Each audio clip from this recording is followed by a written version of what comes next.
మన మీద ఎంత కోపంతో కక్షతో ఉన్న వాళ్ళకైనా సరే మనం మనస్సు మార్చుకుని కాస్త ఉపకారాలు కాదు సేవ చేయగలిగితే వాళ్ళ మనస్సు మన పట్ల కరుగుతుందండి. ఆ కక్షకి వాళ్ళు కారణం కావచ్చు, మనము కారణం కావచ్చు, ఏదైనా వదిలేయండి ఆ విషయం. దానికి ఉదాహరణ కుంతీదేవి. జీవితం అంతా నానా కష్టాలు పడింది ఆవిడ. ధర్మరాజు రాజ్యానికి వచ్చాడు, 36 ఏళ్ళు పరిపాలించాడు.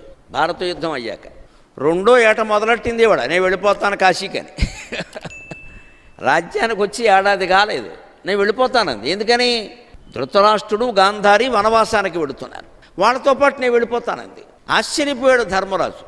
భీముడైతే కోప్పడ్డాడు, అమ్మా నువ్వు ఎప్పుడు వెర్రిబాగులు దానివే, ఏమిటిది మాకు అర్థం కావట్లా, కర్ణుడంతటి వాడిని కడుపున పెట్టుకున్నావు, మాకు చెప్పలేదు ఇక్కడ, ఏమిటిది నీ జీవితం అసలు, నువ్వు బాగుపడ్డావా పాడయ్యావా, మమ్మల్ని పాడు చేసావు, కర్ణుడిని కంటావా, మాకు చెప్పవా, ఇంత భయంకర యుద్ధం జరిగింది ఈ కారణం వల్లనే కదా, మాకు ముందే చెప్పుంటే వాడు కాళ్ళు ఎట్టుకుని వాడినే రాజుని చేసేవాళ్ళం కదా, మాకెందుకు